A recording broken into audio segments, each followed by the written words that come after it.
الله وبحمده بكرة وأصيلا ونشهد أن لا إله إلا الله ولا نعبد إلا إياه مخلصين له الدين ونشهد أن سيدنا ونبينا محمدا صفوة الله من عباده المخلصين صلى الله عليه وعلى آله وصحبه والتابعين أما بعد فأوصيكم عباد الله ونفسي بتقوى الله ودوام طاعته والإخلاص في عبادته قال سبحانه وتعالى يا أيها الناس اعبدوا ربكم الذي خلقكم والذين من قبلكم لعلكم تتقون সম্মানিত উপস্থিতি, সম্মানিত মুসলিম ভাই ও বোনেরা, সম্মানিত শিশু কিশোর এবং আমার প্রিয় ছেলেমেয়েরা এবং উপস্থিত আল্লাহর বান্দা ও বান্দিরা, আসসালামু আলাইকুম ওয়া রাহমাতুল্লাহ। তাকাব্বালাল্লাহু মিন্না ওয়া মিনকুম ঈদুন সাঈদ, ঈদ মুবারক। সম্মানিত ভাই ও বোনেরা, আল্লাহ সুবহানাহু ওয়া তাআলার অসংখ্য শুকরিয়া, যিনি আমাদেরকে বৎসরে আনন্দ উদযাপন করার জন্য দুটি ঈদ দিয়েছেন এবং এই দুটি ঈদ মূলত আল্লাহর ইবাদত করতে পারার আনন্দের ঈদ। মুসলমানদের ঈদ এবং আনন্দ হচ্ছে আল্লাহর হুকুম পালন করার মধ্যে। আমরা যদি আল্লাহর হুকুম সঠিকভাবে পালন করতে পারি তাহলেই আমাদের আনন্দ, ঠিক কিনা? মুসলিম তো সেই ব্যক্তি যে আল্লাহ তাআলার কাছে নিজেকে আত্মসমর্পণ করেছে এবং আল্লাহ সুবহানাহু ওয়া তাআলা বলেছেন, কুল ইন্না সালাতি ওয়া নুসুকি ওয়া মাহইয়ায়া ওয়া মামাতি লিল্লাহি রাব্বিল আলামিন। আমার বান্দারা তোমরা বলো, ইন্না সালাতি আমার নামাজ, ওয়া নুসুকি আমার কুরবানি, ওয়া মাহইয়ায়া আমার জীবন, ওয়া মামাতি এবং আমার মরণ লিল্লাহি রাব্বিল আলামিন আমার মালিক আল্লাহ সুবহানাহু ওয়া তাআলাকে সন্তুষ্ট করার জন্য। সম্মানিত ভাই এবং বোনেরা, আল্লাহ সুবহানাহু ওয়া তাআলা আমাদেরকে তার ইবাদতের জন্য তৈরি করেছেন। আল্লাহ তাআলা বলছেন, ওয়া মা খালাকতুল জিন্না ওয়াল ইনসা ইল্লা লিয়াবুদুন। আমি জিন এবং ইনসানকে আমার ইবাদতের জন্য তৈরি করেছি। তারা আমার হুকুম পালন করবে, তারা আমার রাসূলের তরিকা অনুযায়ী চলবে, আমি তাদের উপর খুশি হয়ে যাব এবং এজন্যই আল্লাহ তাআলা আমাদেরকে তৈরি করেছেন। আল্লাহ সুবহানাহু ওয়া তাআলা আমাদেরকে বলছেন, ইয়া আইয়ুহান নাস উবুদু রাব্বাকুমুল্লাযী খালাকাকুম ওয়াল্লাযীনা মিন ক্বাবলিকুম লাআল্লাকুম তাত্তাকুন। হে মানুষেরা, তোমরা আমার ইবাদত করো। ইয়া আইয়ুহান নাস, হে মানুষেরা, উবুদু রাব্বাকুমুল্লাযী খালাকাকুম, তোমাদের সেই রবের ইবাদত করো যিনি তোমাদেরকে সৃষ্টি করেছেন, তোমাদের পূর্বপুরুষদেরকে সৃষ্টি করেছেন। আশা করা যায় তোমরা তাকওয়াবান হতে পারবে। সম্মানিত মুসলিম ভাই ও বোনেরা, সুতরাং আমাদের জীবনের সফলতার জন্য, আমাদের শুভ মৃত্যুর জন্য, ঈমানের সাথে মৃত্যুর জন্য, কবরে শান্তিময় জায়গা পাওয়ার জন্য এবং পরকালে জান্নাতুল ফিরদাউসে যাওয়ার জন্য, জাহান্নাম থেকে মুক্তি পাওয়ার জন্য আমাদেরকে আল্লাহর ইবাদত করতে হবে। আল্লাহর হুকুম এবং আহকাম মেনে চলতে হবে। যেসব জিনিস করতে আল্লাহ নিষেধ করেছেন তার থেকে বিরত থাকতে হবে। আমরা আল্লাহর হুকুম মানব, রাসূলের তরিকা অনুযায়ী চলব। রাসূলুল্লাহ, সবাই বলি সাল্লাল্লাহু আলাইহি ওয়াসাল্লাম, যে আদর্শ আমাদের জন্য নিয়ে এসেছেন সেটি মুসলিম উম্মার জন্যই শুধু নয়, সারা পৃথিবীর সকল কালের সকল মানুষের জন্য উত্তম আদর্শ। লাকাদ কানা লাকুম ফি রাসূলিল্লাহি উসওয়াতুন হাসানাহ, তোমাদের জন্য তোমাদের নবীর মধ্যে রয়েছে উত্তম আদর্শ। তিনি ছিলেন সর্বোত্তম চরিত্রের অধিকারী ব্যক্তিত্ব। ওয়া ইন্নাকা লাআলা খুলুকিন আযীম, এবং তিনি মহান এবং এমন এক ব্যক্তিত্ব ছিলেন যিনি সর্বোত্তম সচ্চরিত্রবান ব্যক্তি ছিলেন। আমরা আমাদের নবীর দেওয়া আদর্শকে মেনে চলব। ওয়া মা আতাকুমুর রাসূলু ফাখুযুহু ওয়া মা নাহাকুম আনহু ফান্তাহু। সুতরাং তোমাদের নবী তোমাদেরকে যেটা বলবেন সেটা তোমরা পালন করো এবং যেটার থেকে নিষেধ করবেন তার থেকে তোমরা বিরত থাকো।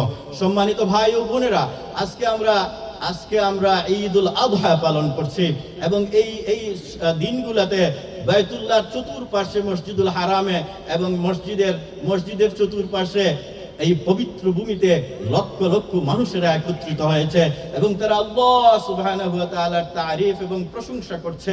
তারা তাকবীর ধ্বনি দিচ্ছে এবং লাব্বাইক করছে। আজকে তারাও কুরবানি করবে এবং তারাও ঈদ উদযাপন করবে। সম্মানিত ভাই এবং বোনেরা, আমরা সারা বিশ্বের মুসলমানরা এক এবং অভিন্ন।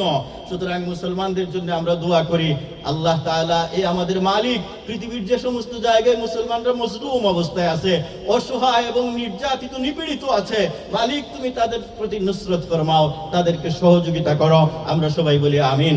সম্মানিত ভাইরা, এই ঈদ হচ্ছে আমাদের জন্য আনন্দের। কেন এই ঈদে আমরা কিভাবে আনন্দ করি? আমরা আমাদের সন্তানদেরকে কুরবানি দিয়েছিলাম। হযরত ইব্রাহিম আলাইহিস সালামকে আল্লাহ তাআলা বলেছিলেন, ইব্রাহিম তুমি তোমার ছেলেকে জবাই করে ফেলো। ইব্রাহিম তার ছেলেকে বলছিলেন, বাবা আমি স্বপ্নে দেখেছি আমি তোমাকে জবাই করতেছি, আমি তোমাকে আল্লাহর রাস্তায় কুরবানি করে দিচ্ছি, তুমি কি বলো, তোমার কি বল? মাযা তা'মুরুন, তুমি আল্লাহ হযরত ইব্রাহিম বললেন, ইসমাইল বললেন, আব্বাজান আপনি যা নির্দেশ পেয়েছেন তা পালন করুন। আমাদের সমাজে কিছু অটিক কথা আছে, তারা বলে যে ইসমাইলকে ধোঁকা দিয়ে ইব্রাহিম নিয়েছিলেন, নাউজুবিল্লাহ। আপনারা সেই গল্প শুনেছেন। হাজেরাকে বলছেন ইব্রাহিম আলাইহিস সালাম যে তোমার ছেলেকে একটু সাজায় টাজায় দাও, একে দাওয়াত খাইতে নিয়ে যাব, এইভাবে তিনি নিয়ে গেছেন। না না, কোরআন সেটা বলে না। কোরআন এই দুইজন নবীকে মিথ্যাবাদী সাব্যস্ত করে না। অনেক মানুষেরা এই গল্প শুনেছে। কোরআন বলছে ইব্রাহিম সরাসরি তাকে জিজ্ঞাসা করছেন, ও আমার ছেলে আমি এইরকম স্বপ্ন দেখেছি যে আমি তোমাকে আল্লাহ সন্তুষ্টির জন্য জবাই করে ফেলতেছি, এখন তোমার মতামত জানাও। তখন ছেলে বলছেন, আব্বা আপনি যে নির্দেশ পেয়েছেন সেটা পালন করুন, সাতাজিদুনি ইনশাআল্লাহ মিনাস সাবিরিন, আপনি আমাকে ধৈর্যশীলদের সাথে পাবেন। সুবহানাল্লাহ। সুতরাং আল্লাহ তাআলা তারপরে ডাক দিয়ে বললেন, ইব্রাহিম কাদ সাদ্দাক্তার রুইয়া, তুমি স্বপ্নকে বাস্তবায়ন করেছো, আমি দেখছিলাম তুমি আমার কথা কতটুকু মানো। সুতরাং আমি তোমার ছেলেকে জবাই করার জন্যই এটা বলি নাই, আমি তোমাকে দেখতেছিলাম তুমি সেটা মানতে রাজি আছো কিনা। ইব্রাহিম আলাইহিস সালাম ইসমাইল আলাইহিস সালামকে কুরবানি করার জন্য যখন মানসিক দিক থেকে প্রস্তুত হয়ে গেলেন, তখন ইসমাইলকে সরায় দিয়ে সেই জায়গায় জান্নাত থেকে দুম্বা দিয়ে পাঠিয়ে দিলেন আল্লাহ তাআলা, এবং দুম্বা কুরবানি হয়ে গেল। আর সেই কুরবানিটা কিয়ামত পর্যন্ত পৃথিবীর মানুষ অনুসরণ করবে, বলেন সুবহানাল্লাহ। সম্মানিত ভাইরা, উম্মতে মুহাম্মদের আগে যেসব কুরবানি হতো সেই সব কুরবানির পশুর গোশত খাওয়া জায়েজ ছিল না, কিন্তু আল্লাহ সুবহানাহু ওয়া তাআলা মুহাম্মদুর রাসূলুল্লাহ সাল্লাল্লাহু আলাইহি সাল্লামের উম্মার জন্য কুরবানির গোশতকে আল্লাহর পক্ষ থেকে দাওয়াত হিসাবে দিয়েছেন, বলি আলহামদুলিল্লাহ। আমরা যে কুরবানির গোশত খাই, আল্লাহ যদি চাইতেন এবং নিষেধ করতেন তাইলে আপনি কি খাইতে পারতেন? না, ফেলে দিতে হতো। কিন্তু আল্লাহ সুবহানাহু ওয়া তাআলা বলছেন, তোমরা কুরবানির গোশত খাও, তোমাদের আত্মীয়স্বজনদেরকে দাও এবং গরীব মিসকিনদেরকে দান করো। সুতরাং আল্লাহ তাআলা সেই হুকুম আমরা পালন করব ইনশাআল্লাহ। আল্লাহ সুবহানাহু ওয়া তাআলা প্রত্যেকটি কাজে ইখলাস পছন্দ করেন। ওয়া মা উমিরু ইল্লা লিয়াবুদুল্লাহ মুখলিসিনা লাহুদ্দিন। আল্লাহু আকবার, আল্লাহু আকবার, আল্লাহু আকবার ওয়ালিল্লাহিল হামদ। আল্লাহু আকবার, আল্লাহু আকবার, লা ইলাহা ইল্লাল্লাহ, ওয়াল্লাহু আকবার, আল্লাহু আকবার, ওয়ালিল্লাহিল হামদ। সম্মানিত ভাই ও বোনেরা, আমাদের পারস্পরিক অধিকার সম্পর্কে সচেতন হতে হবে এবং এই ক্ষেত্রে ঐকান্তিকতা এবং আন্তরিক ভালোবাসা এবং একনিষ্ঠতা প্রয়োজন। প্রত্যেকটি পরিবারের ক্ষেত্রে প্রযোজ্য বিষয় হচ্ছে স্বামী স্ত্রীর পারস্পরিক অধিকার রয়েছে, একে অন্যের অধিকার সম্পর্কে সচেতন থাকতে হবে। সন্তানদের উপর পিতামাতার অধিকার রয়েছে, কোরআন এবং সুন্নাহ অনুযায়ী কি অধিকার রয়েছে সন্তানদের উপর পিতামাতার, প্রত্যেকটি সন্তানকে সেটি জানতে হবে, সেই অধিকার আদায় করতে হবে। আবার পিতামাতার উপর সন্তানের অধিকার রয়েছে তার ভরণ পোষণ এবং তাকে সুশিক্ষা দিয়ে মানুষ হিসেবে গড়ে তোলার, এই দায়িত্ব প্রত্যেকটি পিতাকে পালন করতে হবে। স্ত্রীর উপর স্বামীর অধিকার রয়েছে, স্বামীর উপর স্ত্রীর অধিকার রয়েছে, আত্মীয় স্বজনদের উপর আত্মীয় স্বজনের অধিকার রয়েছে, মানুষের উপর পারস্পরিক একে অন্যের উপর অধিকার রয়েছে, যাকে ইসলামের ভাষায় হকুল ইবাদ বলা হয়। আমাদের সকলকে এই ব্যাপারে সচেতন থাকতে হবে। আজকের এই প্রোগ্রামে, এই মাহফিলে আমাদের অনেক বোনেরা উপস্থিত হয়েছেন। সম্মানিত বোনেরা, আপনাদের সকলকে মুবারকবাদ। এবং মুসলিম উম্মার মধ্যে সর্বপ্রথম মহিলা ছিলেন হযরতে খাদিজা, যিনি ইসলাম সর্বপ্রথম কবুল করেছিলেন। ইসলামের ইতিহাসে সর্বপ্রথম শাহাদাতুন নজরানা পেশ করেছিলেন হযরতে সুমাইয়া আলাইহা সালাম। এইভাবে রাদিয়াল্লাহু তাআলা আনহা, ইসলামের ইতিহাসে দেখা যায় মহিলা মনীষীরা এবং সেই সমস্ত ভদ্র এবং সম্মানিত আল্লাহর বান্দিরা ইসলামের প্রতি অগ্রণী ভূমিকা পালন করেছেন। সম্মানিত বোনদেরকে আমরা আহ্বান জানাই, ইসলামের ব্যাপারে আপনাদের কাজ খুব কম, আপনারা আপনাদের ইজ্জত এবং হুরমতের সম্মান এবং মর্যাদা রক্ষা করবেন, পর্দার সাথে চলবেন, পারস্পরিক সম্পর্ক সুন্দর রাখবেন, পারস্পরিক পরনিন্দা এবং গীবত থেকে বেঁচে থাকবেন, আপনার এবং আপনার স্বামীর সম্পদের হেফাজত করবেন, বিশেষ করে আপনার সতীত্ব এবং ভদ্রতা বজায় রেখে একজন মুসলিম, সত্যিকারের অর্থে একজন মুসলিম মহিলা হিসেবে আপনার জীবনযাপন করবেন। আপনি জান্নাতে যেতে পারবেন হাসি মুখে। পুরুষদের অনেক দায়িত্ব কিন্তু মহিলাদের দায়িত্বকে তাখফিফ এবং সহজ করে দেওয়া হয়েছে, সেই দায়িত্ব পালন করলেই তারা সহজে জান্নাতে যেতে পারবেন। সুতরাং আমরা আশা করব আমাদের মুসলিম বোনেরা, আমাদের মুসলিম মা বোনেরা এই দেশেও তাদের ঈমান এবং আকীদাকে শুদ্ধ রেখে সঠিকভাবে সালাত এবং ইসলামী পর্দা পালন করে তাদের জীবন উদযাপন করবেন। আমরা সবাই আল্লাহর পথে চলবো ইনশাআল্লাহ। সম্মানিত ভাইরা, সব ক্ষেত্রে আমাদেরকে ইখলাসের এবং ঐকান্তিকতার খেয়াল রাখতে হবে।